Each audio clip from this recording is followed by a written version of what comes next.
നിങ്ങളുടെ സ്വപ്നങ്ങളെ പിന്തുടരാൻ ആഗ്രഹമുണ്ടോ? ജോലി തിരക്കാണോ തടസ്സം? വിഷമിക്കേണ്ട, ബാസ് സ്റ്റഡി സെന്റർ നിങ്ങളൊപ്പം ഉണ്ട്. BA, BCom, BBA, BSW പോലുള്ള ഡിഗ്രി കോഴ്സുകൾ നിങ്ങൾക്ക് എവിടെ ഇരുന്നും എപ്പോൾ വേണമെങ്കിലും പഠിക്കാം. ഇനി പ്രായമാണോ നിങ്ങളുടെ തടസ്സം? അല്ല, ഏത് പ്രായക്കാർക്കും മനസ്സിലാക്കാൻ പറ്റുന്ന രീതിയിലുള്ള ഓൺലൈൻ ക്ലാസ്സുകളും സ്റ്റഡി മെറ്റീരിയലുകളും ഞങ്ങൾ ഒരുക്കിയിട്ടുണ്ട്. കൂടുതൽ അറിയാൻ വേണ്ടി താഴെ കാണുന്ന നമ്പറിൽ ബന്ധപ്പെടുക. നിങ്ങളുടെ സ്വപ്നങ്ങളെ യാഥാർത്ഥ്യമാക്കാൻ ബാസ് സ്റ്റഡി സെന്റർ കൂടെ. ഹായ് എവരിവൺ, ബാസ് ഡിസ്റ്റൻസ് ഡിഗ്രിയുടെ മറ്റൊരു വീഡിയോയിലോട്ട് സ്വാഗതം. ഇപ്പോൾ നമുക്ക് എല്ലാവർക്കും വരുന്നൊരു സംശയമാണ്, ശ്രീനാരായണ ഗുരു ഓപ്പൺ യൂണിവേഴ്സിറ്റി നമ്മൾ ചൂസ് ചെയ്യണോ, അല്ലെങ്കിൽ എക്സാംസ് ഒക്കെ എളുപ്പമായിരിക്കും എന്നുള്ള കാര്യങ്ങൾക്ക് പല ഡൗട്ട്സും കാര്യങ്ങളൊക്കെ നമുക്ക് വരാറുള്ളതാണ്. അപ്പോൾ അതിനുള്ളൊരു ഉത്തരവുമായിട്ടാണ് നമ്മൾ ഇന്നത്തെ വീഡിയോയിൽ വന്നിരിക്കുന്നത്. അപ്പോൾ ഡീറ്റെയിൽ വീഡിയോയിലോട്ട് പോവാം.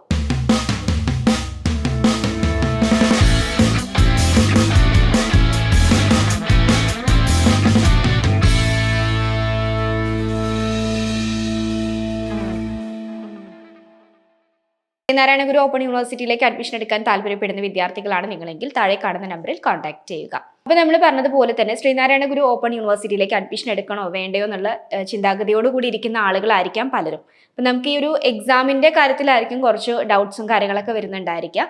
ശ്രീനാരായണ ഗുരു ഓപ്പൺ യൂണിവേഴ്സിറ്റിയെ സംബന്ധിച്ച് നമുക്കിപ്പോൾ മലയാളത്തിലും അതുപോലെ തന്നെ ഇംഗ്ലീഷിലും എക്സാം എഴുതാനുള്ള ഓപ്ഷൻ നമുക്ക് വരുന്നുണ്ട്. അപ്പം അതുകൊണ്ട് തന്നെ ടെൻഷൻ അടിച്ച് എക്സാം എഴുതേണ്ട കാര്യമില്ല. മലയാളത്തിലും എഴുതാം, അതുപോലെ ഇംഗ്ലീഷിലും നിങ്ങൾക്ക് എക്സാം എഴുതാം. നിങ്ങൾക്ക് ഏത് ലാംഗ്വേജ് ആണോ കുറച്ചുകൂടി ഈസി ആയിട്ട് തോന്നുന്നത് ആ ലാംഗ്വേജ് ചൂസ് ചെയ്യാനുള്ള ഓപ്ഷൻ നമുക്ക് വരുന്നുണ്ട് കേട്ടോ. പിന്നെ അത് മാത്രമല്ല UPSC, PSC, UGC പോലുള്ള എക്സാമുകൾക്കും നമുക്ക് ഈ ഒരു സർട്ടിഫിക്കറ്റ് വാലിഡ് ആണ്. പിന്നെ അത് മാത്രമല്ല നമുക്ക് സെമിസ്റ്റർ വൈസ് ആയിട്ടാണ് എക്സാം ഉണ്ടായിരിക്കുക. First sem, second sem, third sem, fourth sem, അങ്ങനെ സെമിസ്റ്റർ വൈസ് ആയിട്ടാണ് എക്സാം വരുന്നത്. അതിൽ ചുരുങ്ങിയ ടോപ്പിക്സ് മാത്രമേ നമുക്ക് വരുന്നുള്ളൂ. ഫസ്റ്റ് സെമ്മിലാണെങ്കിൽ 4 സബ്ജക്റ്റ് ആണ് വരുന്നത്.